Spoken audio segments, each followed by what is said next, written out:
I was on Cleveland Council for... Michelle, call the roll of members, please. D'Amico. Here. Troyer. Here. Salvatore. Here. Mancini. Here. Powers. Here. Pershio. Here. Higgins. Here. Please stand for the Pledge of Allegiance. Allegiance to the flag of the United States of America and to the republic for which it stands, one nation, under God, indivisible, with liberty and justice for all. On item C, approval of minutes of preceding meetings. Item 1, special caucus meeting held on February 18, 2015. Move to accept as printed. Support. There's a motion to accept as printed, properly supported, under discussion. All those in favor of the motion signify by saying aye. Aye. Those opposed, the ayes have it. But item 2, regular council meeting held on February 24, 2015. Motion to accept as printed. Support. Motion to accept as printed, properly supported, under discussion. All those in favor of the motion signify by saying aye. Aye. Those opposed, the ayes have it. Good. Item D, remarks from the audience on any subject matter. Now is your time to speak. Chris Graves, I live at 5088 West 147th Street in Brook Park. Mayor Coyne, members of council, residents of Brook Park. Recently, our law director sued the residents of our city to invalidate the February 3rd ballot initiative, which was overwhelmingly supported by the voters, citing conflict,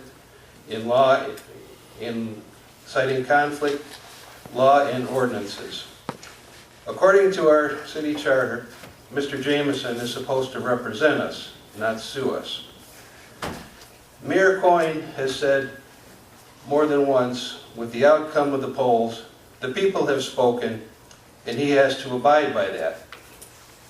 Why then, Mayor, do you say one thing and do another? And please don't insult my intelligence and tell me Mr. Jameson is acting all on his own. Then there is still the matter of the city being strapped for money. We have no money for services that were once provided, but we do have money for the law director to hire outside counsel to sue the residents of Brook Park.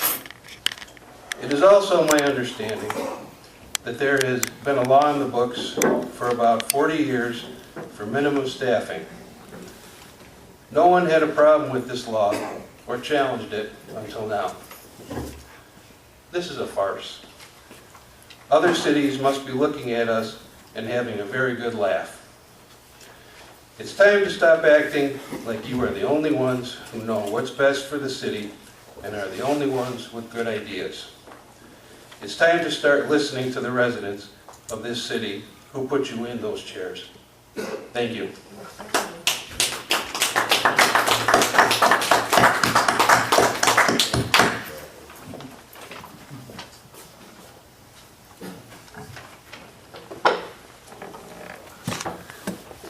My name is Catherine McCutcheon, 5734 Norwood Drive.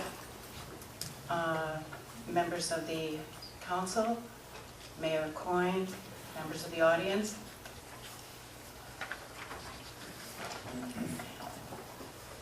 Democracy. It is the best form of government ever created to assure citizens' participation in their own governance.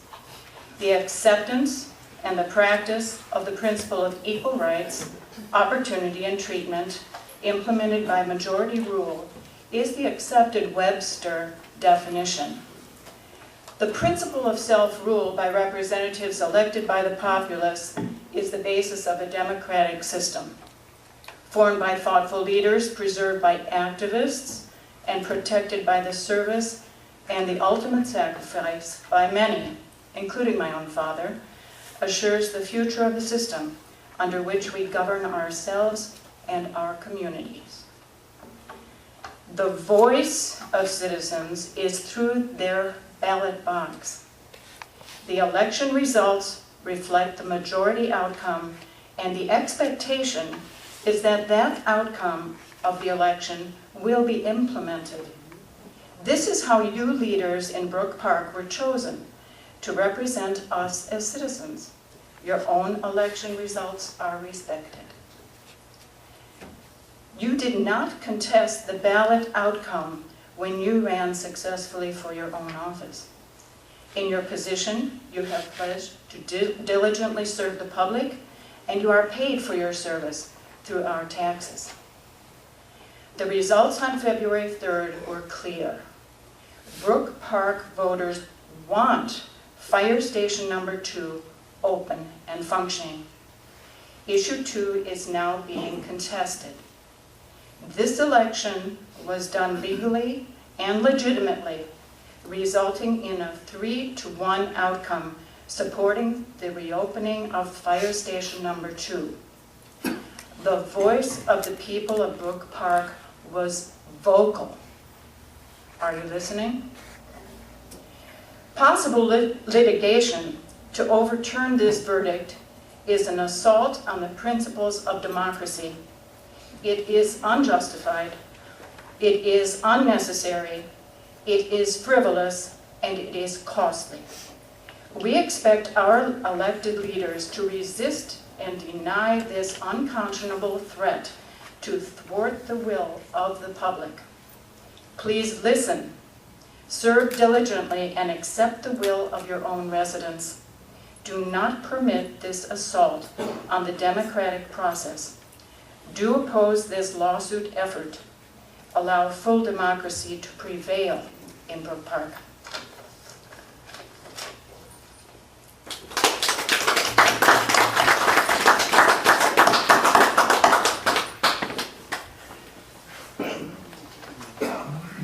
Hello, my name is Joan Markusik. I live at 13911 Bellbrook Drive. I'm not going to be nearly as nasty. I would like to thank our service director. He did an awesome job of taking care of the situation for us. We also have, I noticed, more policemen patrolling. That makes me very happy. I would like to ask if when our law director and I believe it's our finance director here, when they respond to things, if they could use a little less derogatory tone towards people, I would appreciate it. And I hope you all have a great meeting. Okay, move the agenda. We'll move to item E, reports from standing committees. Start with Aviation and Environmental. Councilman Higgins. Thank you, Mr. Chairman. No report this evening. Thanks, Councilman. Go to Finance Committee. Councilman D'Amico. Thank you, Mr. Chairman. Board of Control had 35 items on tonight's agenda that were approved. Thank you. Thanks, Councilman. Go to Legislative Committee. Councilman Troyer. Thank you, Mr. Chairman. Legislative Committee has a few items in its committee, but nothing on tonight's agenda. Thank you. Thanks, Councilman. Parks and Recreation. Councilman Bergeau. Thank you, Mr. Chairman. Parks and Recreation had no report tonight. Thanks, Councilman. Go to Planning Committee. Councilman Mancini. Thank you, Mr. Chairman. Our last meeting was March 2nd. An item from that meeting was discussed at caucus tonight, a new 100 wireless communication tower at 1901 Aerospace Parkway, which was referred to and approved by the Planning Commission. And I believe that we figured that we'll have a town hall meeting at a unspecific date. Am I right on that? They didn't set a date on that? Yep. Okay. Yep. Public hearing. Okay. We'll have a public hearing on that. So that's all I have. Thank you, Mr. Chairman. Thanks, Councilman. Go to Safety Committee. Councilman Salvatore. Thank you, Mr. Chairman. The Safety Committee does not have legislation on tonight's agenda. Thanks, Councilman. Go to Service Committee. Councilwoman Powers. Service Department does not have any legislation on tonight's agenda. Thanks, Councilwoman. Go to Board of Zoning Appeals. Councilman D'Amico. Thank you, Mr. Chairman. Board of Zoning will have a meeting on April 6th, providing the proper applications will be made. Thank you. Thanks, Councilman. Go to item F, reports from special committees. We'll start with Southwest General Health Center. Trustee Councilman Salvatore. Thank you, Mr. Chairman. We haven't had a meeting since my last report, but there's a few items I'd just like to share with the council and the people in the audience. We did receive a very generous donation of $500,000, and that was given to the hospital from the Harding Family Charitable Trust. The family's been a part of the hospital for many, many years. It started out, the involvement of the Harding sisters at Southwest General date back to the late 1960s when Clara was appointed as a representative of Olmsted Falls. to the Southwest General Hospital Board of Directors. In 1985, she was again appointed as a member of the Southwest Community Health Center System Board, and in '89 became an honorary trustee. The money will be used to complete the remodel and renovation of the former coronary care unit, and also they will name that area, the newly renovated critical care unit will be recognized as the Harding Center for Critical Care, located in Building D, and is expected to open this month. In my last report, I told everyone that all the employees at Southwest would be receiving a bonus check, and those checks did go out. Every employee, 2,600 employees, all received a bonus of $100, which came to a grand total of $250,000. And I just want to remind everybody once again of all the different awards that we received at Southwest General. Just to name a few, the big ones are the Blue Distinction Center for Cardiac Care. We also won the Blue Distinction Center for Knee and Hip, the Women's Choice Award for the Best Hospital in Heart Care. Health grades from ED Medicine received an excellent award. American Stroke Association, we received the Gold Plus Achievement. We received the Leapfrog Hospital Safety Score of A. United Premium Total Joint Specialist Center, the Joint Commission Certification in Stroke and Heart Failure. CMS named Southwest one of the nation's 97 best hospitals for joint replacement. Consumer Reports named Southwest as one of the highest rated hospitals for knee replacement surgery. The Consumer Report also named Southwest one of the highest rated hospitals for surgical services, along with the Joint Commission of Top Performers on the key quality measures. So as you can see, the hospital just seems to keep getting better and better. And that concludes my report, Mr. Chairman. Thanks, Councilman. Go to Berea Board of Education, Representative Councilman Mancini. Thank you, Mr. Chairman. I'd like to kind of piggyback on two things Councilman Salvatore said. Number one, Southwest Hospital. I would know I had hip surgery and they did a fantastic job, and I would give them a 10. So I have to apologize if I had turned the page over. I had a whole page just on you. well, that over there, they probably got a lot more pages on me. And also, I'd like to go on that piece of legislation, a resolution we had tonight. I'll stick with the high school there. To Berea Mid-Park High School gymnastic girls qualified for states. Hannah Carpenter on bars and Shelby Markham qualified on beam, vault, and floor. I have a couple other things I'd like to cover. There's no school on Friday, March 20th. That's teacher work day, and I probably know what y'all thinking that, yeah, these kids have had a lot of off days with the snow days and holidays and the teacher work days, but I'm told at the schools that they're up on testing and they're up on academics as the previous years. So that was good to hear. Item number 3, recently the governor's office introduced a proposed budget for 2016 and 17. Two sections of that proposed budget will have significant impact on Berea High School and the whole Berea High District, the whole Berea School District as a whole. The state formula and the TTT reimbursement. The state formula, the state could not afford to give the district the amount of funding the formula indicates we should receive. The TTP, or TPP, that's the Tangible Personal Property Tax Reimbursement. The governor's budget proposal's intent is to phase out the TPP for the Berea city schools. This makes up 11% of the overall budget. This reimbursement would cut more than $3 million over the fiscal 2016-2017 year and completely be eliminated by 2021. Not really good news. Polaris Career Center's looking for their first levy in 31 years. The center needs $30 million on a 40-year-old building. Polaris currently teaches 11th and 12th graders at the main campus and 9th and 10th at the home schools. The rate of that 0.67 mil would cost a homeowner of a $100,000 home $23.45 per year. And just another little sticky item in here, so you know, the Berea City School District rely on property taxes, but property values have slipped from $1.6 billion in 2006 to $1.25 billion as today. That's all I have, Mr. Chairman. Thank you. Thank you, Councilman. We have no items on G or H. We'll go to item I, reports and communications from the mayor. Mayor Coyne. Thank you, Mr. Chairman. I have no report, except we have the budget here this evening, but I would like to respond to a couple comments the residents who took the time to come and speak their feelings here this evening. And I was impressed with all your presentations. I don't know where Mrs. Marchese got that you were derogatory. I think your presentations were professional and orderly. I just happen to disagree with some of the points that you made. I've been quoted many times, and something I learned as a young boy growing up in a political family, that the voters are never wrong. I believe the citizens of Brook Park believe that they voted to reopen the fire station, but they did not. There's nothing in the language of what was voted on in February that compels the opening of fire station number 2. Mr. Graves pointed out that the ordinance has been on the books for 30 years. It's been ignored for 30 years because it's not enforceable. And we're going to find out through this court case that the law directors filed whether or not that's correct. I believe we will prevail, and we should do that.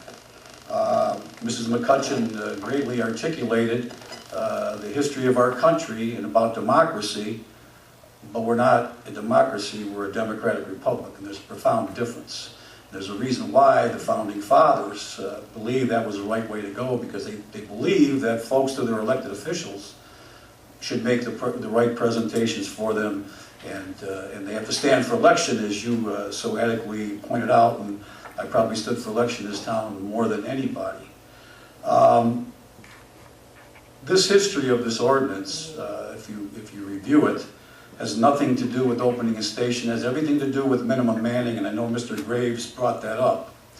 And that's a condition primarily of negotiations since the advent of the collective bargaining bill in the state of Ohio. This clearly, the drafting of this legislation that was put on the ballot was done by a lawyer who just happens to also represent the fire department. This city has supported the unions when the governor tried to initiate a Senate bill that would take away the collective bargaining capabilities of working people. And this town very dramatically denied the governor that ability. The firefighters union tried before to change our charter to address minimum manning, and that was directed or rejected by the voters of the city overwhelmingly. And what the mayor did, he closed the station because the number of stations dictated the manning after an arbitration decision. So he tore a station down, and he did that illegally. It was the right thing to do because it kept control where it ought to be. The daily operations of your safety should not be governed by a union or a union interest group. It should be governed by your elected officials and the budget that they pass and the resources that we have. So it was Mayor Coyne that closed the fire station, not for economic reasons, but for logistical reasons. And I've never changed my opinion on that since I was first elected mayor in 1983, or 1982, I should say. I'm forgetting when I elected. 81. 81, thank you. Took office in 1982. Thank you, Councilman. So I've never changed. It was never about money to me. It was about logistics. However, we just happened to avoid a tremendous amount of cost. And that 10-month experience, there was no great fatality in this town through that experience. As a matter of fact, I think I could make very good arguments that the folks on Ingle Road, those 2 people were saved, probably because we were in one firehouse. And to tell you how things worked, there was a change of shift, and we probably had the maximum number we could ever have of our own folks present there. But that's for another day. So clearly, Mrs. McCutcheon, I know what the voters believed they voted on. They believed in their hearts, and when they went to the polls, they were voting on opening a fire station, when in fact they were not. So to take the pressure off of everybody and get this city moving forward, we have to have this discussion another day. It's not going to go away. All right, and I heard somebody say about losing services. No one has lost an ounce of service in this city. And tonight we will be passing a budget, hopefully, that will get us back to balance not spending out of our reserves for the first time in 6 years. And that was done because decisions had to be made to cut personnel. We have to change the way we deliver services in this town in order to keep you at the level you expect and what you will pay for. I brought 2 measures to the people of this city to fund the rec center and senior services. Blown away, 3-1. That was the voters' choice. Another one for capital improvements to our city. You heard us talk tonight about the rec and the buildings. I drove down half a dozen streets with the engineer the other day, gave me a bill of $6 million. Those are the realities that we're not dealing with tonight, but we have to deal with. So the fact of the matter, Brook Park and all cities are either going to change the way they deliver services, and that includes fire services and EMS services and garbage services and sewer maintenance services down the line, or we will not survive. Make no mistake about that, unless you intend to pay a lot more in taxes than you do right now. So I don't instruct the law director to do anything. As a matter of fact, if I had my way, we would have filed this lawsuit before there was even an election, because I think we could avoid a lot of heartache and got to where we need to get in discussion about how we deliver services, all right? I want the public interest to be served, and if I have to fight the special interest to do that, I will do that. And hopefully, maybe it's my failure in explaining to you what the situation really is, but make no mistake about it, the voters of this city had on their ballot a provision that avoids the contract of the fire department, because what this fight was all about, under their contract, if there's only one facility, it all controls the management of this community, and that's who should do it. So I don't want to reopen these wounds at this time, but the fact of the matter is it needs to be challenged so that, forget Tom Point, that future mayors and future councils can do what they were elected to do and determine how the cities go forward. So in this particular case, my own personal opinion, the voters of this town were duped. What they thought they were voting on and what they were voting on was 2 different things. And I'll tell you how disingenuous it is that the interest group that put this forward tried to get the language changed at the Board of Elections at the 11th hour, so it would read that. So anybody that can show me that the ballot language says that it opens Rupel Road Firehouse, it clearly doesn't. But I understand what the people did, and what we'll have to do is live to fight another day and have this argument down the line, but it's unavoidable. It's going to happen, whether it's today or tomorrow, and we need to have a community discussion about that. So I applaud everybody coming up here, all right? And no one's trying to do anything to discount the voters or disrespect the voters. As a matter of fact, it's just the opposite. The voters of this city also passed a charter and have amended the charter, and there's good reasons why. All right? And in many instances, they're going to say the mayor has too much control. Well, not necessarily. There's a balance to all these things. And we have other elected officials in this town at all. We have elected finance director, elected law director. If the law director feels there's something wrong, he can act on his own. Do I agree with what he's doing? I surely do agree with what he's doing, because it's the right thing to do. But in the meantime, the decision to open and close the station lies with me, and the station is open. So that issue has gone away. So what the people thought they voted on, I heard them, and we've opened the station, and we'll have that discussion another day. But I thank you for coming up this evening. Councilman Mancini. Thank you, Mr. Chairman. It's up to the mayor. And Mr. Chairman, so you know, I have a little bit of a comment that's going to lead into a question. So if I may, real quick. First off, Mayor, good luck tomorrow with your surgery. I hope it goes very well for you. Is that Southwest you're going to, by the way?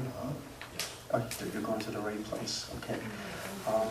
My statement leading to the question is, you'll hear people say, well, we want our city back, and hey, I'll be honest, I counted the numbers in here. I know everyone here, and we all want what's good for Brook Park. The infighting, things of stuff of that sort isn't going to get us where we got to go, and we all know that. My point is, I want that city back for the kids I coach, for me. I plan on staying there. I know a lot of you do. And we need to do some things to definitely start heading in that direction. My question is on the plan. I mean, in my ward alone, I mean, we're moving forward with some of the housing, and which is very important, and that moves a lot of older cities forward. But you see our streets. I mean, look at our streets. In my ward alone, I would say have 10 to 11 streets that probably need to be fixed yesterday, probably torn out. There's a big cost to that. There's a cost to a lot of things we have to do. We're an aged city. And I guess my point is, where do we go here? I mean, what are you looking at I think the streets are a big monster in a room. You guys, everyone sees them. A lot of cities have that problem, but you see them. What do you see that we do? Is there, a capital improvement tax that we might have to be looking at? What ways to fund some of these projects or project is the plan? Well, unless the law director could find a way we print our own currency. The fact is, and we have known this, the reality is that I wish we had chuck holes. We don't. We have disintegrating streets, and they have to be replaced. And so therefore, we're going to have to come up with something. One of the reasons that it's so good to have, why we have to get as close to the reserves as we can, is that so our ability to borrow money. I happen to believe, I think the citizens, I hope they have a town hall in April to talk about these issues. But I happen to believe if our citizens walk around the town, and they're outside, even putting their garbage out, they can see the end result of the problem.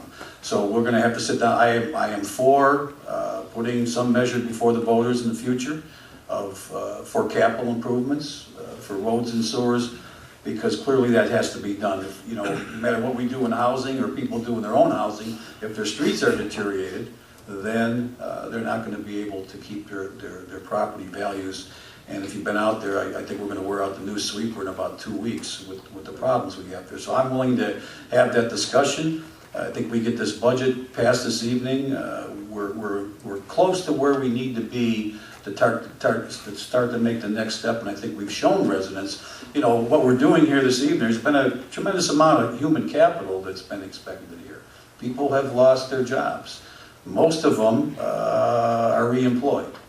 Okay, most of them. There's still some out there that are not, but there was a cost to this, and we reduced $1.6 million last year, which is absolutely tremendous in getting the city's operating side. But unless there's an influx of capital from somewhere, your capital requirements that you need right now are going to be tremendous. So I just think we should have a discussion about that. I'm going to ride around some different areas with the engineer. He called me today and I said I would ride with you. And most of the streets I rode with your ward, we're about $6 million right now, so we haven't been in the other 3 wards right now. But if we had the ability to have that capital fund from the income tax and have it segregated for that use, not for operating, we'd be in a position to borrow money, use it as a debt retirement service, and accelerate our ability to fix the roads that are deteriorated, and most of them are in that position right now. Thank you, Mayor. I mean, it's just a fact that we got to start looking at reality now. I mean, we definitely have to start looking ahead. And there's tough choices and obviously some decisions to be made for Brook Park's future. And once again, I know everybody here in this room, and you're all great people, and we have to work forward together. And I know we might always agree, but we got to move. Mr. Chairman. Thanks, Councilman. Councilman Troyer. Thank you, Mr. Chairman. Mr. Mayor, as you may know, I was always against the closing of the station. I was always for the reopening of the station, and now I'm, of course, against closing it again.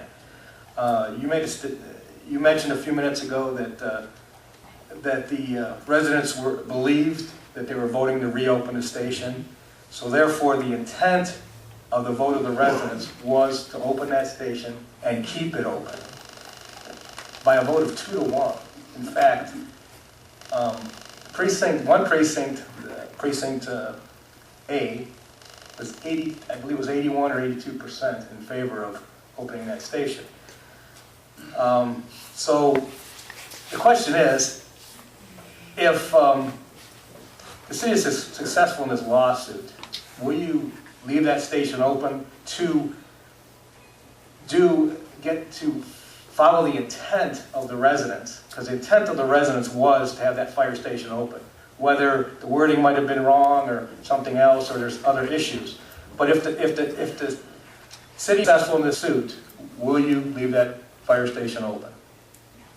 Let me answer the question this way. The fact of the matter is I have the authority right now to do either. And it's open right now. And we're going to have a discussion about this issue going forward with the community. So I have no intentions of closing it right now. I can't tell you if something happens in the future that if it warrants doing that, and it's the best interest of the total community, that I wouldn't do it again. The fact of the matter is it's open right now.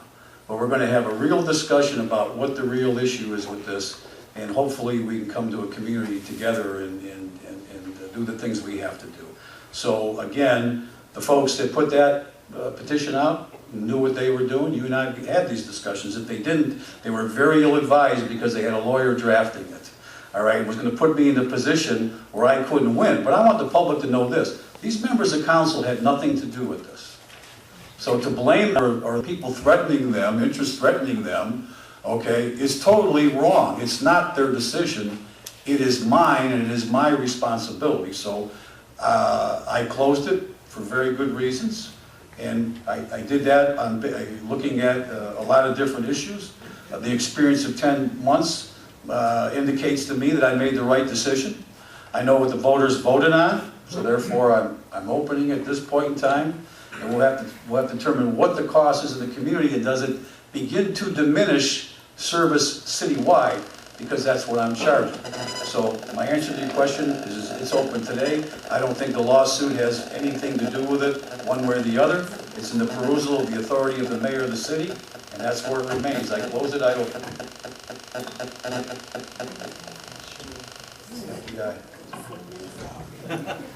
Okay, we're going to move the agenda. Chairman.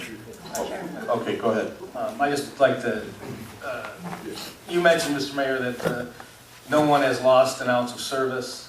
I believe when it was closed, my feeling is, and this won't change, is when it was closed, the people on the West End did lose service.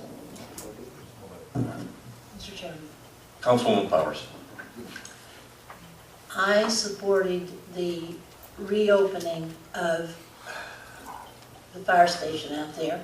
I live about as far away from that fire station as you can get, but I supported it because I feel that those people out there deserve the same response time that we have here.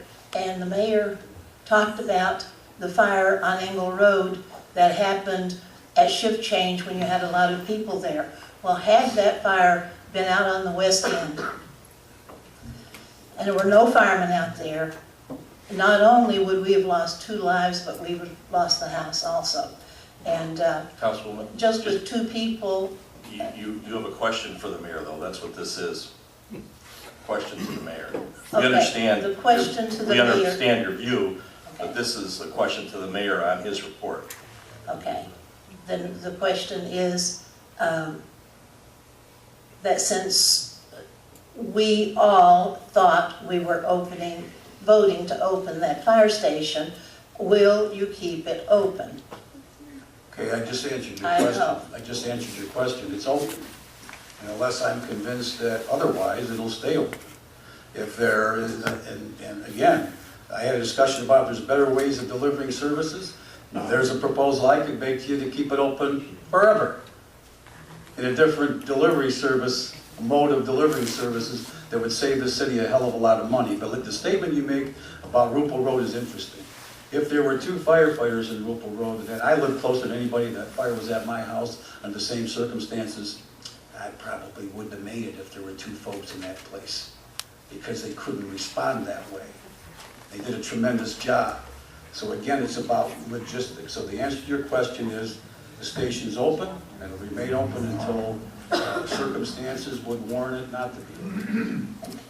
Thank you, thank you. May I, to the law director? No, this was to the mayor. Okay, So during his report, you can ask the law director question. all right, Okay? thank you. Here, move the item J, reports and communications from all the departments, commissions of public officials. We'll start with our city engineer, Ed Piatak. Thank you, Mr. Chairman. Just one project report on tonight. That's the Smith Road Phase 3 sewer project. Mainline sewer installation continues south of Snow Road. And actually, right now we're at the Gallatin intersection. Right now, tomorrow, we're scheduled to open some of the crossovers on Smith. north of Snow, that would be at Muskingum and Remora. That's tomorrow. And then the crossover at Bowfin will be open. We have a water break over there that's, we have it isolated, but we're waiting for the water department to come over and get that fixed before we can put some temporary pavement in to open up that crossover. And then beginning of mid to next week or the following week, the contractor anticipates mobilizing another crew to focus on lateral work. So there'll be still some more activity going on over there. That's all I have this evening. Councilman Bergio. Thank you, Mr. Chairman. Ed, I wanted to bring up the water breaks. One question is, and maybe the service director can help too, how many do we have in our city? I noticed that there was, it looked like a water main break on Snow Road, just west of 130th.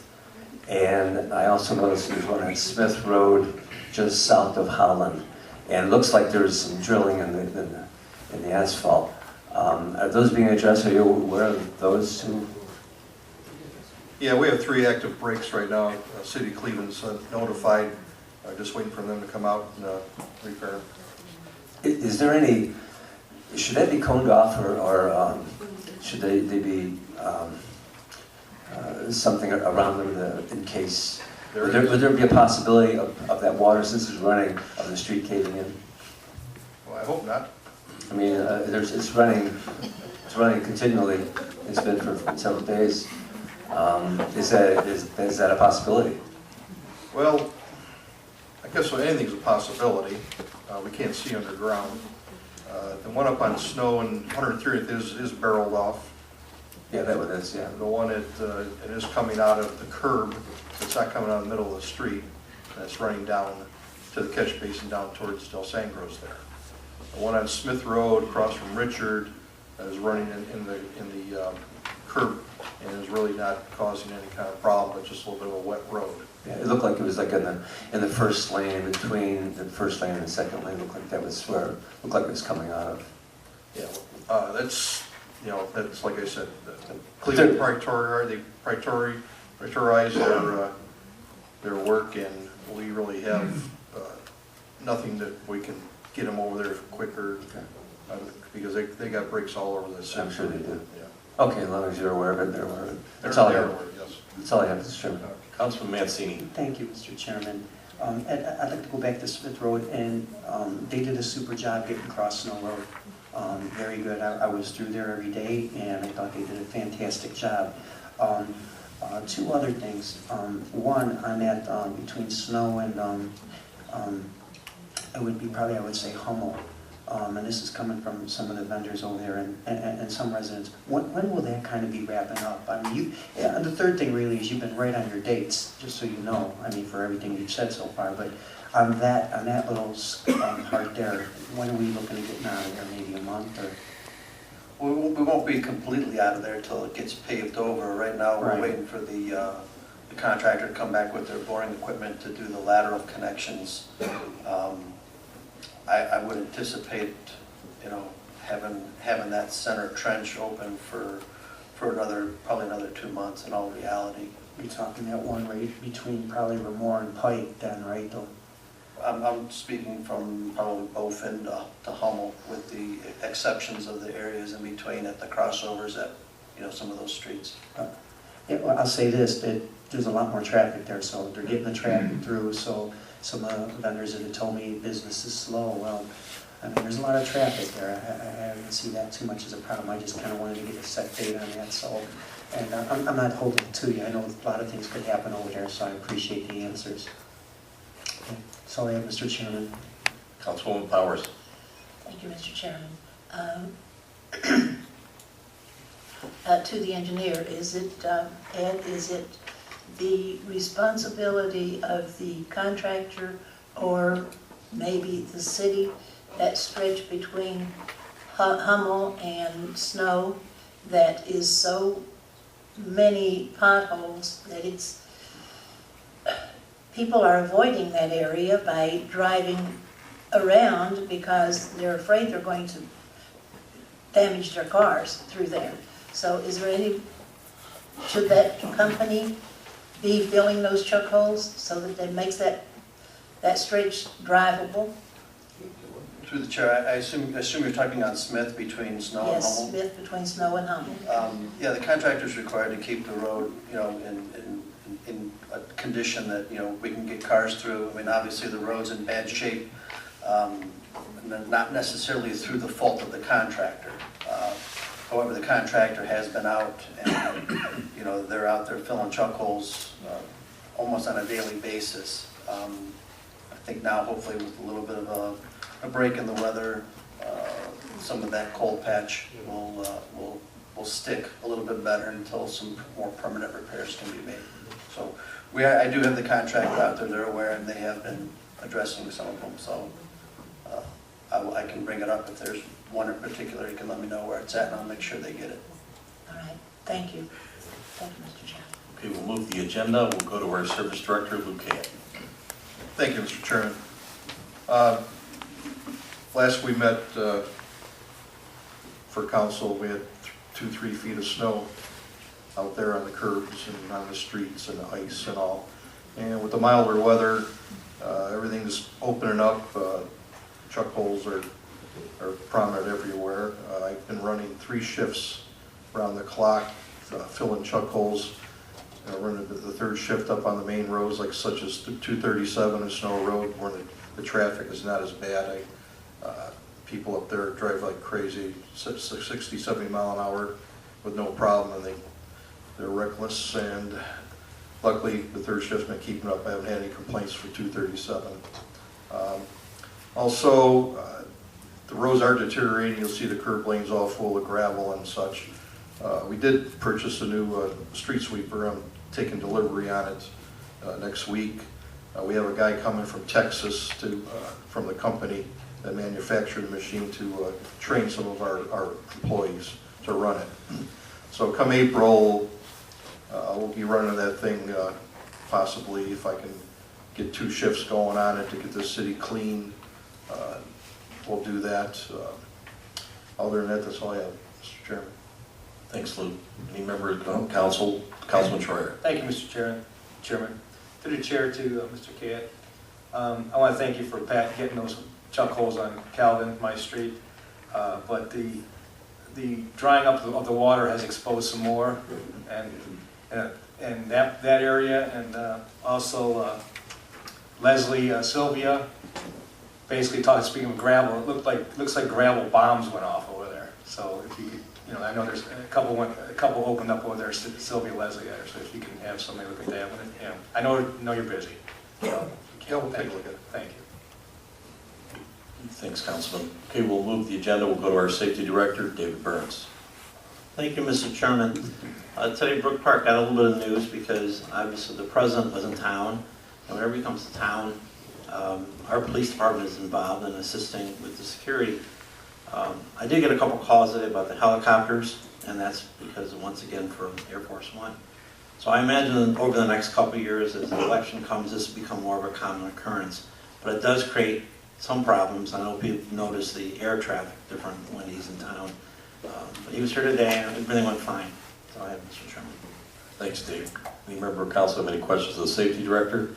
Seeing none, we'll move to our Law Director, Neil Jameson. Thanks, Mr. Chairman. I as well would like to thank Mr. Graves and Ms. McCutcheon for coming forward today, just so that I can have an opportunity to explain how and why this lawsuit got filed a couple of weeks ago. If you remember, when these initiative petitions were presented last August, at the moment they were presented, I came before this council and stated at that time that they would have no legal effect if ever adopted by this council or later voted on by the voters of the city of Brook Park. And I outlined those reasons at that time. And I was consistent with those statements through the balance of the fall of last year and through the winter of this year. So it should come as no surprise, you know, that my position has not changed since last August. Here's why I had the concern back then and I have it now. As the mayor related, the people thought they were voting on opening a station, but here's the actual language. I think everybody always forgets what the actual language that was on the ballot this last February. I'll read it verbatim. It said, shall section 143.026 of the codified ordinance of the city of Brook Park be amended to require that in addition to the fire chief, assistant fire chief, and fire prevention personnel, there shall be a mandatory minimum of 5 firefighters working at the 17401 Holland Road Fire Station and 2 firefighters working at the 22530 Rupel Road Fire Station in the city at all times. End quote. Nothing in there talks about that station on Rupel Road being opened. That language addresses the manning levels at each of those 2 stations. And here's the reason for the concern. Please, can we let the law director talk? Continue. Here's the reason for that concern and why I raised it back in August and why I still have it. The problem becomes is that that language basically invades the executive powers of our city. And we were talking about democracy and about our Constitution and everything else. One of the inherent powers in our democracy is the separation of powers between the 3 branches of government: legislative, executive, and judicial. And the problem in this case is that this ordinance is legislation. It wasn't adopted by this council, but it was adopted by initiative ordinance, which our charter and the Constitution for the state of Ohio allows. But be that as it may, it still has to be in compliance with the laws of the state of Ohio as it to being legislative in nature. And the problem becomes is that this ordinance is administrative in nature, and that becomes a real problem. This council couldn't pass that ordinance because they can't tell the mayor or any executive member of this administration how to run the day-to-day affairs of any division, be it recreation, fire, police, finance, whatever it is. And in that sense, that's the problem with this, is that this language that was adopted creates a precedent that usurps or takes away the power of the mayor to run the day-to-day affairs of the city. And as outlined in the lawsuit, there are 3 separate claims that we have for the court to resolve this issue. And the question came up earlier, and I've heard it raised before, well, how come we didn't file a lawsuit before the election? We couldn't file a lawsuit before the election because the law doesn't allow it. In fact, Councilman Salvatore raised that issue back in August of last year when we were having these discussions. He said at that time, well, can we, council, make that determination? I told him, no, you don't have that power. I, as the law director, don't have that power. At the end of the day, the only one who has the power to declare something unconstitutional or invalid is a court of law, the judicial branch. The law in Ohio provides that on initiative ordinance that it cannot be declared invalid until it's voted on by the voters. Once it becomes law, if it becomes adopted by a majority of the voters, and it goes through the process to then be enacted, that is when it can be challenged or be questioned as to its validity. In this case, I chose the mechanism of what's called a declaratory judgment. We're asking the court, there is obviously a difference of opinion as to its validity. Obviously, the committee that supported this believes that it's valid. I believe it isn't because it violates certain things in our charter, in our revised code, and in our Constitution. And for those reasons, that's what a court's there to do. They are there to make a determination as to the validity of this law. At the end of the day, we just can't let this thing sit because it sets the precedent then for any other group or individuals who want to come forward and who want to attempt to do the same thing. What if, as an example, we said we want to have 10 lifeguards in the pool at all times? Let's say we were to say that we want 10 police officers in the detective bureau at all times. The people and the council as a legislative body don't have the power to do that. That's not what is in our Constitution, in our federal government, our state government, and in our charter. So it's really a question of how our government works, and really, and I thought it was a great discussion about democracy, of really how our representative democracy works. And the problem becomes the mechanism and method that this committee chose to try and get that station reopened, in my opinion, was the wrong mechanism and method to use. And as I stated earlier, I've been consistent in saying that, and it's not like I'm just making this up. And to just let this sit there would create a very bad precedent for not only us, but in the entire state of Ohio. And so that's the reason this has been filed, and we'll go forward. And at the end of the day, a court will tell us either this ordinance is valid or it's invalid. And then we move forward accordingly. Thanks, Mr. Chairman. Councilman Schreier. Thank you, Mr. Chairman. To the chair, to the law director. Mr. Jameson, what would be the correct method and mechanism to follow to get that fire station reopened, if it were to get closed again? I'd have to research that and figure that out. I've never gone through that process in terms of... Please. Because you ask an interesting question. Are you talking through a legislative means or an executive means? Well, legislative or the residents. See, here's what council has to understand. At the end of the day, you have the ability to enact laws, to say what businesses or people in the city can and cannot do, and you also control the appropriations for the city. Beyond that, you don't have the power to run the day-to-day affairs of any department in the city. You can't tell the safety director how to run the animal warden. You can't tell the recreation director how to run Little League Baseball.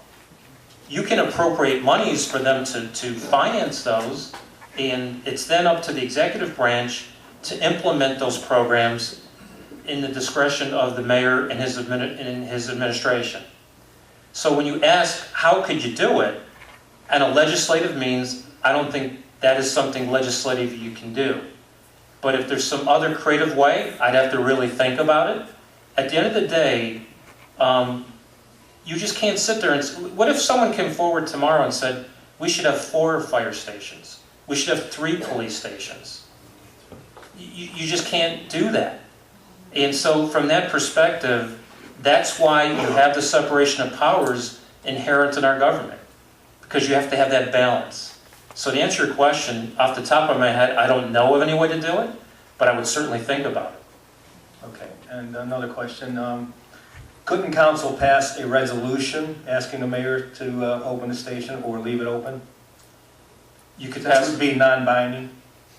Yeah, you could pass a resolution. It's just an expression of what council would like to have take place, but it has no legal or binding effect. Okay, and thank you. One more question. On the, in the suit, there's a page 7, prayer for relief. Okay.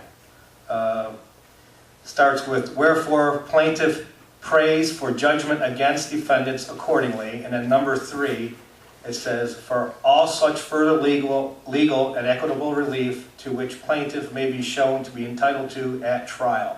What does that mean? That is standard language that goes in any complaint, that we ask for specific things in counts, in the prior 2 paragraphs, and basically it's basically a general request that even if it's something we didn't specifically ask for, that what we're entitled to as a matter of law, that the court award us accordingly. Could that also mean court costs? Whereas if you were successful in the suit, that the That's always within the discretion of the trial court to determine, and I can't tell you whether the court would order that in this case or not. All right, thank you. Councilman Powers. Thank you, Mr. Chairman. Through the chair to the law director. The law is supposed to be based on what's reasonable and prudent. And in the what you just read about how it was worded, and it says 5 people at Holland Road and 2 people at Rupel Road, I think any reasonable and prudent person would think that the Rupel Road station would be open, because there would be no point in specifying that you put 2 people there if the station wasn't open.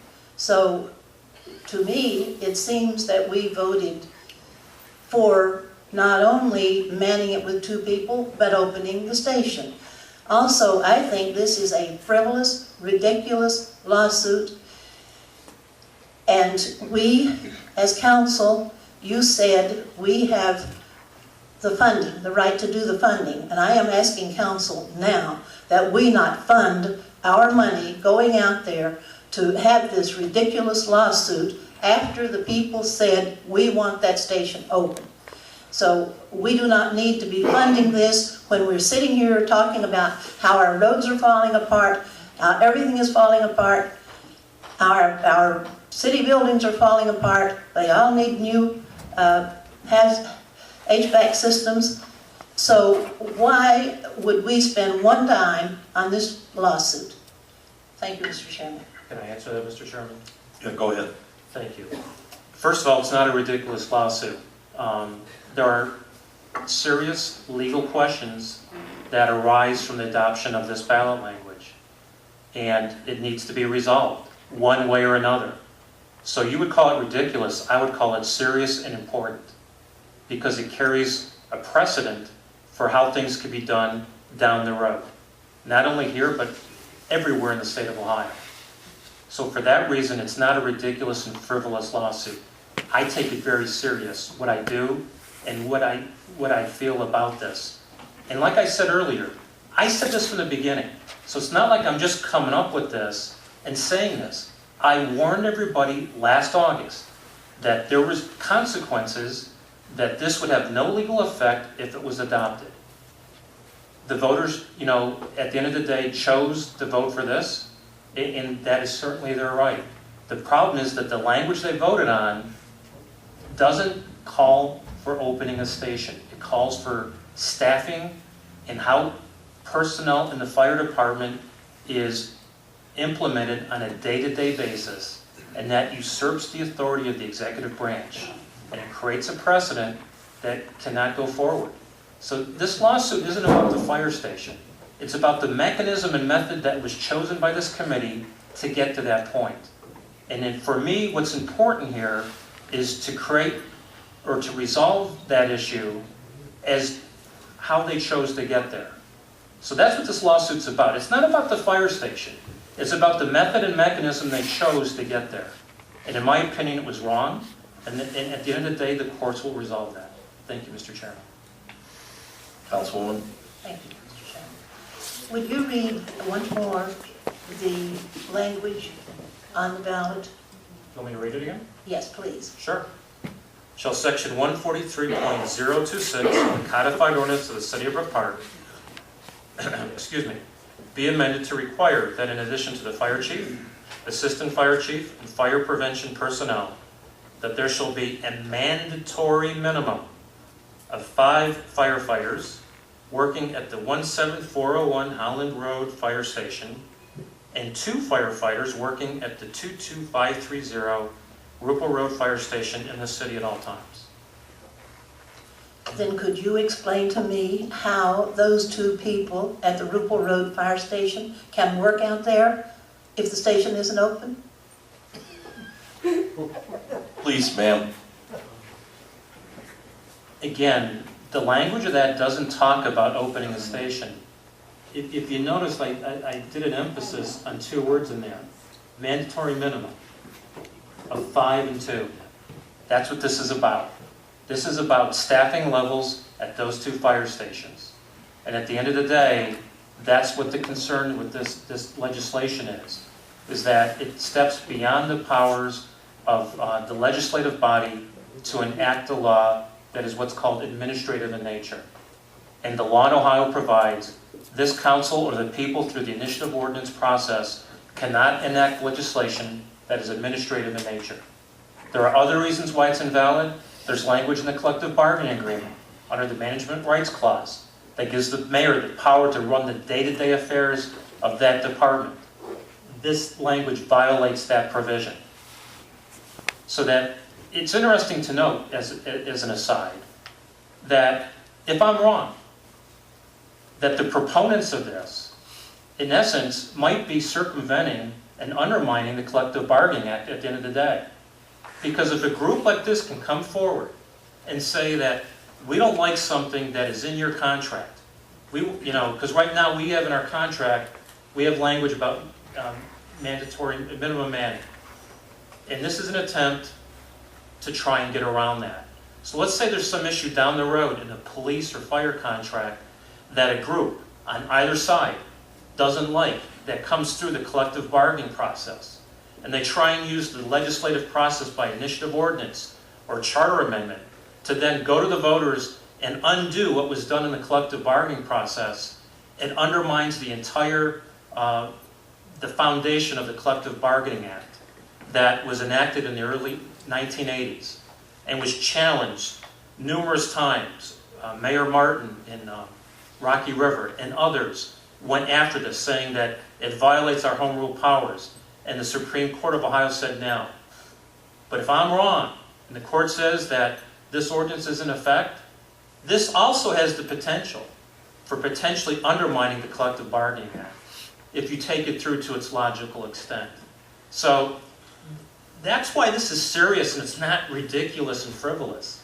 This has very serious consequences, not only here, but statewide. So for that reason, that's why this was brought. We need to resolve this issue. Thank you, Mr. Chairman. Councilman Schreier. Thank you, Mr. Chairman. Through the chair to the law director, Mr. Jameson. You said a few times the wording was wrong.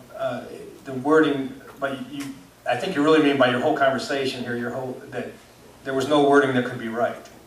Is that correct? I mean, because I'm just trying to find out what wording would be right. If there. Well, I have never done the analysis or sat down and figured out what the correct or right way was. I guess, as I stated earlier, it's my belief that this council as a body, or citizens through the initiative process, could not enact this because it takes away the administrative or executive powers of the mayor or the executive branch. So, again, I would, I guess I'd have to think about it, but off the top of my head, I would say that, in my opinion, the way this was attempted just cannot be done.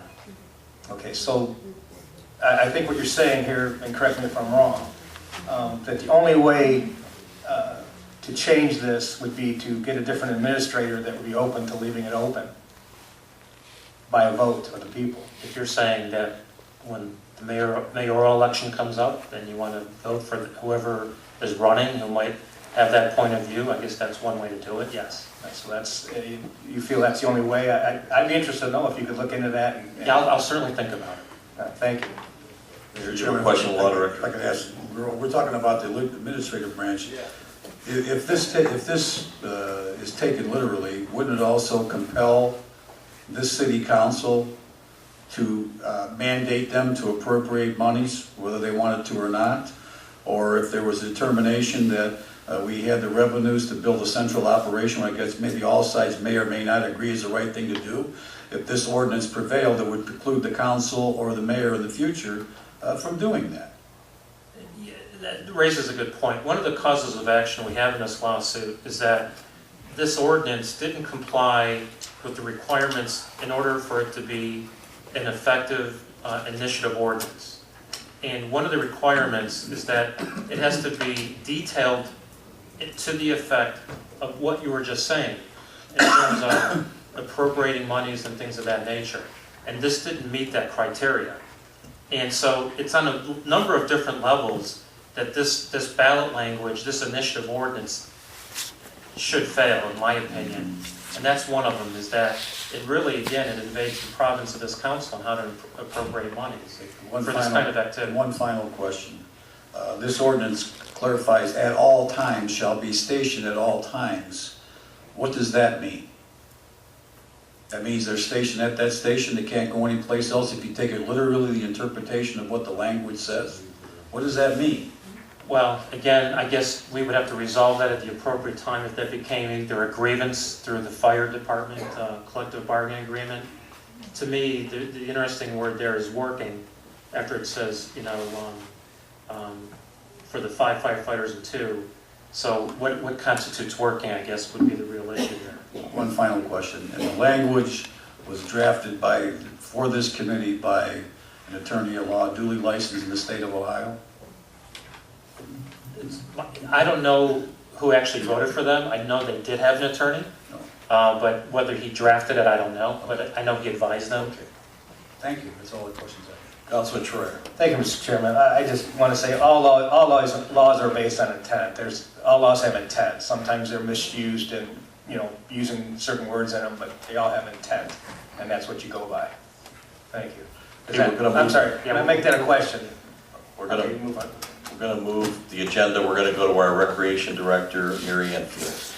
This summer, we are partnering up with YOU, which is Youth Opportunities Unlimited. They are giving us 28 positions to fill for summer jobs from youth the ages of 14 to 18. So if you guys know anybody that needs a summer job between the ages of 14 to 18, they can go on the Youth Opportunities Unlimited website and apply for a job. And everything is paid for them. It's kind of like a little internship summer job program that the city does not have to pay anything. They pay for everything for us. We are also awarded for the second year in a row through the Chevy on Brook Park Road a $500 check, a donation, as well as various baseball equipment. So that's really good for our baseball program, and the city won't have to eat that cost. I gave out a document to all of the council members. It's in regards to our vein scan at the rec center. A lot of the members are thinking that when they come into the rec center and they register, that we're taking their fingerprint. In actuality, it's a vein scan. Everybody is a unique fingerprint, but they also have a unique vein inside of their fingers. So it's not their fingerprint. We're not sending it anywhere else, trying to obtain any other information from them. It's just a vein scan to access into the facility. And that's all I have. Thanks, Mary Ann. Councilman Mancini. Thank you, Mr. Chairman. Mrs. Director, Mrs. Fields, a couple things real quick. First off, on the membership, we're doing pretty good on that now, being at mid-March from... We're doing fairly well. We used to do memberships for residents, $20, non-residents, $40. We hacked that down and we do monthly memberships for $10 for residents and $20 for non-residents. So we're kind of, battling that right now to try to get our revenues up. Okay, two things. Basketball just ended Saturday, and I want to compliment you and the staff that it's not about the wins and losses. It was a great year. I mean, obviously, you have 4 teams over there, and it was a good year. And I always say, boy, I can't wait till it's over, but when it is, I miss the kids, and Saturday I'd be looking out in the courts, wishing I was back out there. It was a great season, and congratulations on that, and let the staff know. And the other thing, I want to thank you for the conversation we had today. We covered a lot of ground, and I appreciate your honesty. And Marianne, thank you very much. Okay, that's all I have, Mr. Chairman. Thank you. Councilman Salvatore. Thank you, Mr. Chairman. To the chair, to Director Fields. I spoke with you last week about the sign-ups for baseball. Has that gotten any better, or are we still down? They're coming in slowly. The girls' programs, we are down compared, we're kind of barely at the same level we were last year. I was anticipating more. I just don't know if people don't have the money to sign up now or what it is, but they're coming in slowly. Has the money been an issue? Has people actually made that comment? Yeah, some of the members have asked me, to kind of register their child and put their fee, on standby until they get their checks and different things like that. Okay. All right, thank you. Thank you, Mr. Chairman. Councilman Schreier. Thank you, Mr. Chairman. Through the chair to the Director Fields, excuse me again. You meant, when you talked about the Chevy dealership giving a donation, you were talking about Gamley Chevy, not the Chevy plant, correct? Correct, Yeah. correct. Make sure that's Gamley Chevy. Yes. And I'm going to give you something. I want to donate something for this Easter basket thing. I want you to, if you contact me and we talk after the meeting, I can Sure. get an idea what I could give. Thank you. Thank you very much. Thanks, Councilman. We'll move the agenda. We'll go to our Finance Director, Greg Single. Thank you, Mr. Chairman. The 2014 audit is ongoing. We're still probably 2 months out before the completion of the audit, so as we progress, we'll keep council informed as to any updates that we can provide. And that concludes my report tonight, Mr. Chairman. Thanks, Greg. Councilman Bergio. Thank you, Mr. Chairman. I just want to thank Greg for taking the time to meet with me Tuesday and answering a lot of questions I had on the finances, and it clarified a lot of things in my mind. I appreciate you taking the time. You're welcome. Councilman Schreier. Thank you, Mr. Chairman. Through the chair to the law director. To the Finance I'm Director. sorry, excuse me. Yes. Through the chair to the Finance Director. Mr. Single,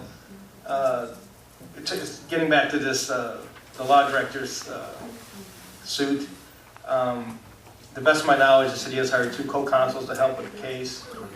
Just a couple questions here. Will the law director be paid additional money for this action at the hourly rate contained in Charter 133.01E? Does the city council have to pass an ordinance to hire the two co-counsel? And from what fund with those two will those two co-counsel be paid? And what is their hourly rate? Through the chair to Councilman Troyer. Question one, I'll let the law director answer.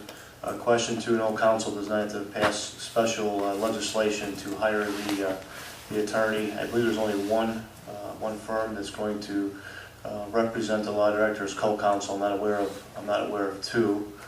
Okay, and then the monies will be expensed out of the miscellaneous executive fund in the general fund, or miscellaneous executive sub-fund in the general fund. Thank you. You want to answer the other question? Yeah, my outside hourly rate is $85 an hour per ordinance, I believe. Charter. Thank you. I think it's ordinance. Okay, we'll move the agenda. We'll go to item K, other communications, petitions, and verbal approval, introduction of new legislation. We have one resolution tonight. We have a resolution accepting recommendations and approving the minutes of the Housing Council on the City of Brook Park's Community Reinvestment Area, CRA agreements, and declaring an emergency, introduced by Mayor Coyne. We'll place this in the Finance Committee. We have nothing under L. We'll move right to M, introduction of resolutions and ordinances under first reading. Go to item number 1, ordinance number 9961-2015. Michelle. Introduced by Councilman Mancini, amending section 1313.04 of the Brook Park Codified Ordinances entitled General Residential Building Permit Fees and declaring an emergency. Ordinance number 9961-2015 has first reading. Go to item number 2, ordinance number 9962-2015. Introduced by Mayor Coyne, authorizing the mayor to enter into a contract between Brewery Garrett Company and the City of Brook Park and declaring an emergency. Motion to suspend. Support. There's a motion to suspend, properly supported, under discussion. Michelle, please call a roll on suspension. Salvatore? Yes. Troyer? No. D'Amico? Yes. Higgins? Yes. Powers? No. Bergio? Yes. Mancini? Yes. The ordinance number 9962-2015 has its first reading. Go to item number 3, ordinance number 9963-2015. Approving the editing and inclusion of certain ordinances as parts of the various component codes of the codified ordinances, providing for the adoption of new matter in the updated and revised codified ordinances, publishing the enactment of such new matter, repealing ordinances and resolutions in conflict therewith, and declaring an emergency, introduced by Council President Patton. Ordinance number 9963-2015 has had its first reading. We'll move the agenda item N, introductions of resolutions and ordinances under second reading. Ordinance number 1, ordinance number 9959-2015. Michelle. Authorizing the mayor to enter an agreement with Cuyahoga County for the resurfacing of West 130th Street and declaring an emergency, introduced by Mayor Coyne. Ordinance number 9959-2015 has had its second reading. But item number 2, ordinance number 9960-2015. Michelle. Authorizing the mayor to advertise a request for qualifications, RFQs, for an energy efficiency project and declaring an emergency, introduced by Mayor Coyne. Move to suspend. Support. Motion to suspend, properly supported, under discussion. Michelle, call the roll on suspension. Troyer? Yes. Bergio? Yes. Mancini? Yes. Powers? Yes. Higgins? Yes. D'Amico? Yes. Salvatore? No. Suspension's passed. Move to adopt. Support. There's a motion to adopt, properly supported, under discussion. Michelle, please call the roll on adoption. D'Amico? Yes. Troyer? Yes. Salvatore? Yes. Mancini? Yes. Bergio? Yes. Powers? Yes. Higgins? Yes. Ordinance number 9960-2015 is passed under suspension of the rules. We've got item O under third reading. Resolutions and ordinances, we have one, ordinance number 9957-2015. to provide for the appropriations of the City of Brook Park, State of Ohio for fiscal year ending December 31, 2015, and declaring an emergency, introduced by Mayor Point and Councilman D'Amico.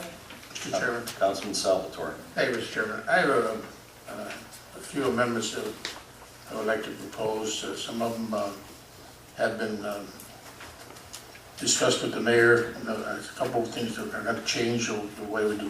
We are going to apply some services, so we have to put some money back into some of the police and fire departments. So at this time, I'd like to make a few motions to make some amendments, if I may. Go ahead. I start with the police department under personal services. The original appropriation is $3,697,893.44. The adjusted amount will now be $48,754.31, and the adjusted appropriations will be $3,746,647.75. Support. There's a motion made, properly supported, under discussion. Michelle, please call the roll on the motion. Salvatore? Yes. Higgins? Yes. Powers? Yes. Bergio? Yes. Mancini? Yes.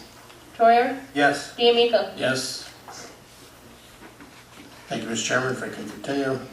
Going into the fire department and personal services, original appropriation $3,278,507.98. The adjusted amount shall be $159,276.50. The adjusted appropriation will now read $3,437,784.48. Support. Motion made, properly supported, under discussion. Michelle, please call the roll on the motion. Salvatore? Yes. Troyer? Yes. D'Amico? Yes. Higgins? Yes. Powers? Yes. Bergio? Yes. Mancini? Yes. And we continue, Mr. Chairman. Under the building department, contractual services, original appropriation $56,695. The adjusted amount $500. The adjusted appropriation $56,195. Support. Motion made, properly supported, under discussion. Councilman Troyer. Thank you, Mr. Chairman. What was this? What's the reason behind this, Mr. Salvatore? This is strictly just a house cleaning, just it's going to zero itself out when they do the second under transfer and refunds. Okay, I see that, but no particular reason? You want a reason? Yeah. Greg, want to give him a reason? Sure. That's great. Through the chair to Councilman Troyer, the reason for that is when the original ordinance was put together, there was an inputting error, the entry error, and the $500 should be going to refunds through the building department. It was input under contractual services, so we're just making the correction tonight. Same thing with the, if you move down, if I can just answer the question, if there's going to be one for Fund 215, $200,000 was improperly input or entered into supplies and materials when it should have been input under the column of transfers and refunds. As council's aware, the intent is to move $200,000 from the emissions tax fund to the general fund to further fund the operations of the community. So again, it's just a housekeeping item to get the proper figures in the right columns. Okay, thank you. And I'd just like to make a comment that I was just handed all these amendments right before the meeting tonight. I'm trying to get through them as I go along to make a proper vote. Thank you. Call the roll on the motion. Salvatore? Yes. Bergio? Yes. Mancini? Yes. Powers? Yes. Higgins? Yes. D'Amico? Yes. Troyer? Yes. Okay, in that same department, as just described by our finance director, under transfer and refunds, adjusted amount $500, the adjusted appropriation $500. Support. Motion made, properly supported, under discussion. Michelle, please call the roll. Salvatore? Yes. D'Amico? Yes. Troyer? Yes. Mancini? Yes. Bergio? Yes. Powers? Yes. Higgins? Yes. Okay, under sanitation, under personal services, the original appropriation was $159,929.03. The adjusted amount, $465,919.93. The adjusted appropriation is $625,848.96. Support. Motion made, properly supported, under discussion. Councilman Troyer. Thank you, Mr. Chairman. I believe this is to to keep from privatizing sanitation, at least at this point. This is basically the amendment I tried to get 2 weeks ago, but I appreciate this coming forward now, and I will vote for these next three. Thank you. Michelle, please call the roll. Salvatore? Yes. D'Amico? Yes. Troyer? Yes. Mancini? Yes. Bergio? Yes. Powers? Yes. Higgins? Yes. Under contractual services, original appropriation $869,649.46. The adjusted amount $867,000. The adjusted appropriation $2,649.46. Support. There's a motion made, properly supported, under discussion. Michelle, please call the roll on the motion. Salvatore? Yes. Bergio? Yes. Mancini? Yes. Powers? Yes. Higgins? Yes. D'Amico? Yes. Troyer? Yes. Under the same department, under supplies and materials, original appropriation $156,306.73. Adjusted amount $310,600. The adjusted appropriation $466,906.73. Support. Motion made, properly supported, under discussion. Councilwoman Powers. Thank you, Mr. Chairman. Through the chair to Salvatore. Why such an increase? Looks like we're going to buy a lot of supplies this year. For what? I was only kidding, that was a joke. Okay. Greg, you We want can't to... joke about the budget at about $250,000. That's $310,000. Greg, you want to explain that? I know you have the information in front of you, and I don't. Through the chair, Councilwoman Powers, the increase of $310,600 is what's going to be needed. When we originally budgeted, the budgeted number was for dumping fees and gas through April. Now you're adding 8 more months into that mix. If you look at last year's expenses over the last few years, if you look at that line item, you've seen roughly about a $20,000 increase. Last year we had, I believe it was $381,000 we spent there, so this is going to put us right at about $400 for the year is where we're coming in. What was the change also because of, hopefully, we're not going to be contracting out? That was a reduction in the line item before, the $867,000. That included all the dumping fees in there if it was outsourced. Now it's being dumped by the city to the dump with using our trucks. Thank you. Thank you, Mr. Chairman. Okay, Michelle, please call the roll. Salvatore? Yes. D'Amico? Yes. Troyer? Yes. Mancini? Yes. Bergio? Yes. Powers? Yes. Higgins? Yes. Okay, moving to public properties, under personal services, the original appropriation was $199,186.85. The adjusted amount, $82,582.97. The adjusted appropriation, $281,769.82. Support. There's a motion made, properly supported, under discussion. Councilman Troyer. Thank you, Mr. Chairman. Again, just handled this today. What are we doing here? What's the idea? Through the chair to Greg Single. If I may, Mr. Chairman, through the chair to Councilman Troyer, that's moving one body, one individual, one employee that was coded out of or expensed out of sewers and drains. We talked to the service director, and he asked to move the one employee to public properties, because that is where the individual is working out of today. So we are making that request, or we are making that move on the request of the service director. Thank you. Michelle, call the roll. Salvatore? Yes. Higgins? Yes. Powers? Yes. Bergio? Yes. Mancini? Yes. D'Amico? Yes. Troyer? Yes. And moved into sewers and drains under personal services, original appropriation $1,176,754.97. Adjusted amount $452,417.79. And the adjusted appropriation $484,337.18. Mr. Chairman, Councilman Higgins. I think the adjusted appropriation amount would be $724,337. Wouldn't it, Mr. Salvatore? I don't think so. I went over these numbers pretty clear with Greg this afternoon.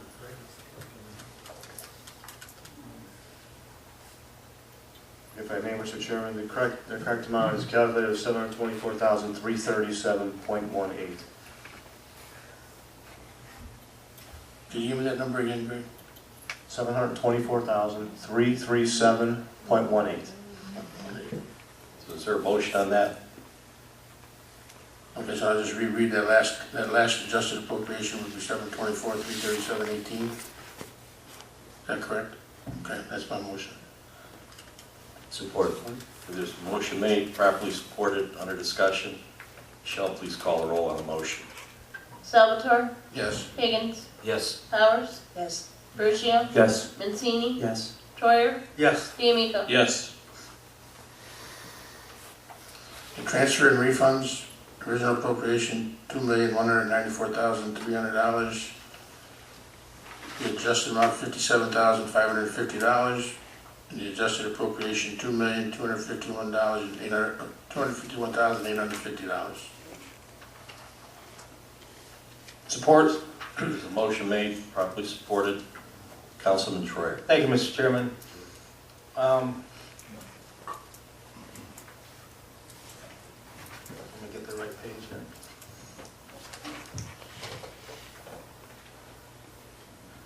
I have it,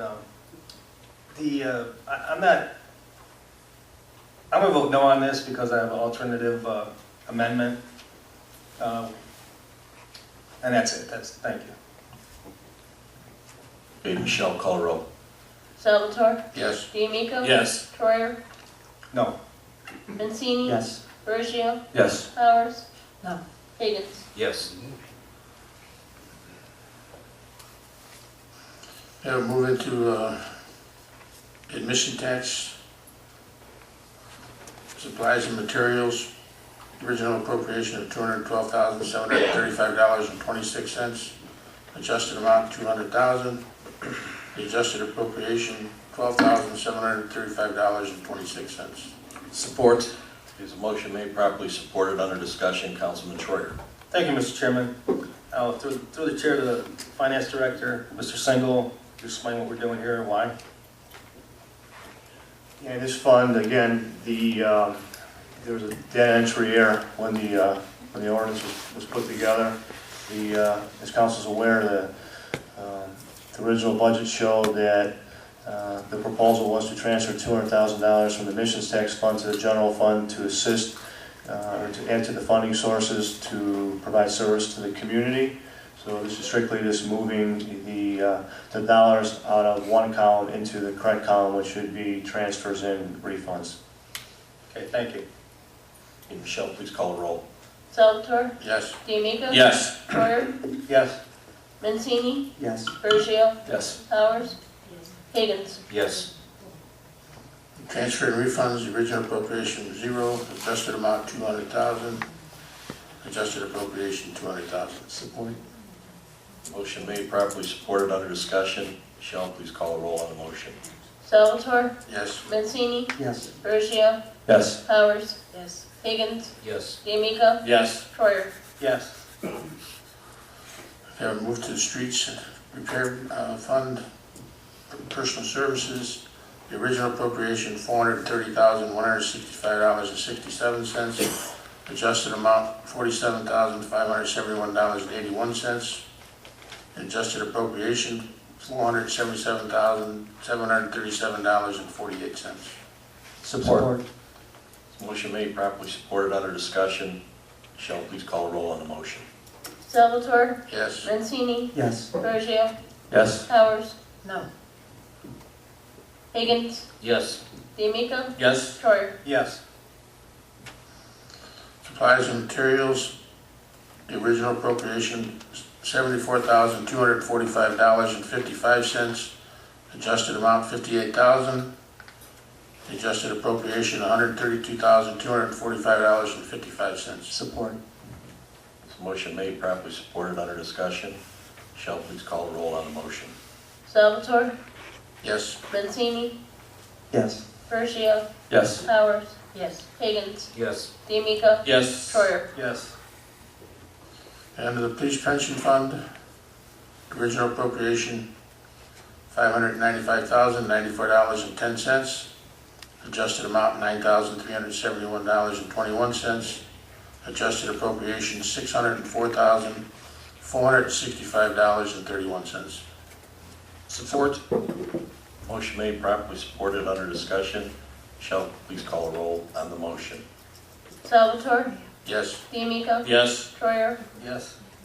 Vincini? Yes. Perigio? Yes. Powers? Yes. Higgins? Yes. And I have the fire pension fund. The original appropriation $670,863.52. Adjusted amount $37,680 for an adjusted appropriation of $708,543.52. Support. Is the motion made, properly supported, under discussion? Michelle, call a roll on the motion, please. Salvatore? Yes. Perigio? Yes. Vincini? Yes. Powers? Yes. Higgins? Yes. D'Amico? Yes. Troyer? Yes. And finally, Mr. Chairman, the total changes. Pardon? Yeah, $42,111.06. Support. Negative. Thank you. Yeah, there's no motion needed on that. There's just a total. Pardon? Was that a motion? Yes. Okay. Go ahead. Salvatore? Yes. Higgins? Yes. Powers? Yes. Perigio? Yes. Vincini? Yes. Troyer? Yes. D'Amico? Yes. Move to amend. All right. I'll just try to do this quickly, and Mr. Single could probably help me out a little bit here. I have all the, again, things have changed. What I'd like to do is, on last month's amendments, the Economic Development Fund ended up with $500,000 just sitting there, not earmarked. So what I'd like to do is amend contractual, in 243 Economic Development Fund, found on page 2 of the long sheet, the long budget. Amend contractual services to 331,547.94. I'll just go through them all. One at a time. Let's do one at a time. Okay. So my motion is to amend contractual services in 243 to 331,547.94 cents. Again, my motion is to amend contractual services to 331,547.94 cents. I second the motion. Is the motion made, properly seconded? Question on the motion. Councilman Salvatore. Hey, Mr. Chairman, can you explain to me why we're doing it, or why you want to do it? Well, I started to, but I wanted to make the motion first. Again, we're trying to get, we have $500,000 in economic development that's not earmarked for anything, it's just sitting there, and there's no reason, I feel there's no reason to have that there right now. We should leave it in the sound insulation budget, in the fund, I'm sorry, sound insulation fund, until we find something else to do with it. I thought we did have something to do with it. It is earmarked. No, you still had 500 there. You had the earmark, according to your budget here from last meeting, you had the 150, 150 to 120. Right, and the 500,000 was for job creation. In what way? Whatever comes up. Okay, so it's not necessarily earmarked, it's just generally there, so it's not like these other ones were actually earmarked, sidewalk, housing program. Well, the ones that are earmarked, connection. you're exactly right, that money is earmarked, and new projects are scheduled to take place ASAP once this budget passes. But I think what the rest of that money was there for was for the future of this community. It'll still be there. The money is to just be in the sound insulation fund where it started off, where it belongs. Mr. Chairman, Councilman D'Amico. I think we discussed this last time we were here. The whole thing is with the, of course, what we talked about with the appropriations put into the Economic Development Fund besides the jobs. The thing is, what you're suggesting is to put it back into where, it's sitting in sound insulation. We talked about this sound insulation over and over and the ability to do what with it at that time and what's still left to do. And I think the engineers talked about it, and we've had a few, Mr. Dolan's talked about it. What's able to be done with it. So actually, my opinion is if you put it back in there, it's actually going to do what you don't want it to do, supposedly what you're saying in this fund. It's going to sit there and do nothing. We have no plans for that in the future. As far as I understand, do we, Mr. Dolan? Mr. Chairman. No, we've completed all the intersections except for the... Okay. Mr. Dolan, can you come to the microphone? Let me answer the question, please. Okay. The fact of the matter is you still have about $500,000 for sound insulation for future projects that might be used to mitigate that. Exactly. And to all due respect, Mr. Chairman of the Finance Committee, we've discussed this. The economic development money is initiative money that, again, will take individual legislative action by council for the various programs that we use. Just like as we explained to you, sidewalk program, the housing program, Mr. Chairman, we've talked about that. We'll set the parameters of how that's going to be done and be implemented by council's action. So it's just not sitting there, it has to be appropriated into a fund so council can make the appropriate legislation necessary for us to expend the funds for the proper reasons as council deems necessary. Okay, and my point is, Mr. Chairman, that the money going back in the sound installation will just sit there and do nothing with no plan. Councilman Higgins. Thank you, Mr. Chairman. That was the point I was going to make. I was going to remind Mr. Troy of our conversation this afternoon about that money. That money can't be spent without our permission. So if there's a good project or some kind of good reason to spend that money, it'll be brought forward in front of this body, and we'll make a decision at that time. So there's no reason to do anything with it, in my opinion. Thank you, Mr. Chairman. Councilman Troyer. Well, so you're saying either way it's just going to sit there until we do something with it. I think if we put it back in the sound insulation fund, we'd show that we're spending less money this year is what we'd show, by $500,000. Mr. Chairman, if I may. Go ahead. It would be disingenuous of this council and this administration. We're taking up an initiative to redevelop properties. I'll give you an example. Councilman, just it may be, let's say we have a building up there, the old Quonset hut. I think everyone would agree that building should be demolished ideally and have a new building built. Now, let's just say that owner comes in and says, we want the city as a grant to cover the demolition cost. Let's just say it's $50,000, $35,000. We would bring that measure to city council to say, okay, they're going to come in, they're going to create so many jobs, just like we did with Harley Davidson, and here's under this direction, okay? You just don't want to change it. The fact of the matter is we need to spend this money going forward so that we can start creating some jobs, so then you don't have to worry about, you'll have more money to spend addressing people's problems, but if money sits there and isn't working, then you'll continue to have to worry about cutting more things. This isn't about what's the optimal thing to look at from the term of appearance. It's running a community and developing its future. So how it looks is how it should be, and should be expended in moving our city forward. Mr. Chairman. Councilwoman Powers. The sound insulation fund was supposed to be first it was for the airport noise, and there are many people in the Fairlawn area that did not get any sound insulation funding. There are many people over behind the airport that didn't get any. Councilwoman, that money was not for that, just for point of information. That's federal money that you're talking about on sound insulation. Well, then I think it should go back into sound insulation to protect it, because we have, look at the last year that we've been here. How many times has a lot of money been spent with no input from council? Contracts have been let with no bids. Contracts have been let that, for instance, the rec center. Is this your point on moving Yes. this money? Yes, this is making a point on our money. When the contract was let in the basement over there, they'd already moved in before we got to say anything about it. That has nothing to do with moving this money Well, this money... Councilwoman, you have to stick to the agenda. Okay. So right now, there's a motion on the floor that you seconded to move this money. Councilman Troyer gave the reasons being.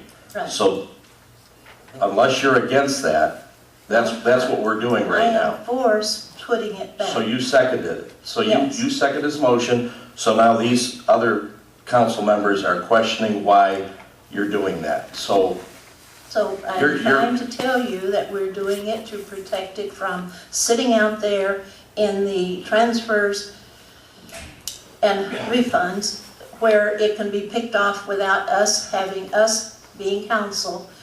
That's not true. Councilwoman, you have to understand how this process works. And we've had long discussions on this. And I tell you, you need to spend some time and take your time, but you need to understand how it works.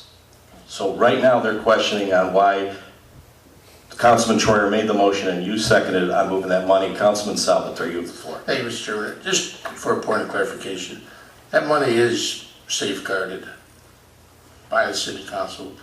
No project that money can't be spent on anything unless it comes before council, period.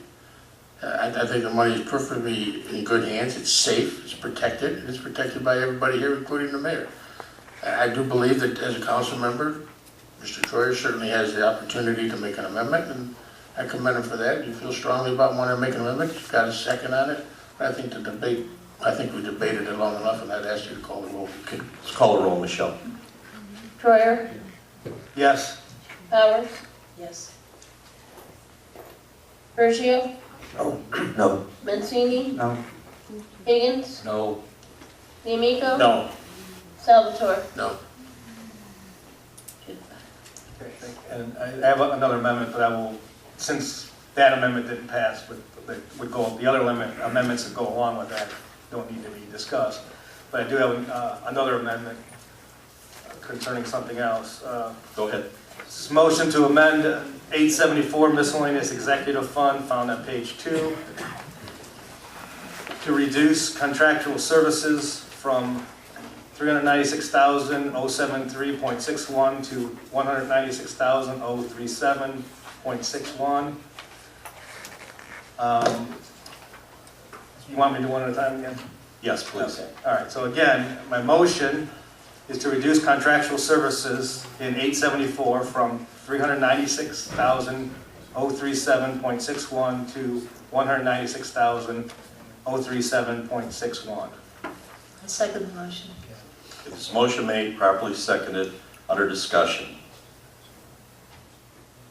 Thank you, Mr. Chairman. What this does is basically, it takes some of the miscellaneous executive fund, which is going to fund this lawsuit, and makes it more of our control as it goes along. And the reason I'm doing this is because, to me, it's disturbing to me that tax dollars are being used to name our residents as defendants when they did nothing wrong. I mean, I understand the reason for the lawsuit, but when it goes against the residents the way it did, and I think there's a clause at the end that it kind of threatens them that they might be responsible for court costs. I cannot support providing the administration with excessive funding that allows them to go after our residents. In the future, I would like to see the administration approach City Council, explain the case they want to pursue, and ask for the funding. I can no longer support providing the administration with generous legal war chest to advance an agenda that the community does not support. Call the roll on the motion. Troyer, Yes. Powers, Yes. Bergio, No. Mancini, No. Higgins. No with comment, members, this thing covers so much more than that, including lawyers for union contracts and an array of things. You just can't strip this money, so my vote is no. D'Amico, No, and I'll have to comment at this point in time, until we get all the bills, we won't know what to spend for anyway. So we do need to protect the unions and stuff like that. There are different things we have to do against that. Thank you. Salvatore. I echo the same comments. No. Okay, there is one additional that would go with that, of course, since that one didn't fail, I don't need to bring it forward. Mr. Chairman, if I may, before we leave that topic, I guess I'm not taking offense to that, because I don't think anybody up here, including the mayor, and I can't speak for anybody, but I can speak for myself, no one is going after anybody personally. This isn't what this is all about. It's been discussed over and over again. I don't want to see anybody in Brook Park be hurt and expend money, taxpayers' money to do it. That's what this is not what this is about at all. I mean, me personally, I don't even think it belonged on the ballot. I think it belonged in the back room and should have been negotiated. That's my feeling. But until we get this thing clarified, we're never going to have the truth, and we're never going to get to resolve this issue once and for all. And no one is trying to hurt anybody who was on whatever side you're on, if we do have sides. Last time I checked, we all live in the same community, and we should all be on the same side. That's all I have, Mr. Chairman. Okay, ordinance number 9957-2015 is amended and revert back to its second reading. The meeting's hereby adjourned. Mr. Chairman, before we leave, could I make adjourn? It is. Okay, off the record, can I make a comment? I just wanted, I got a letter. I want to talk to you about it.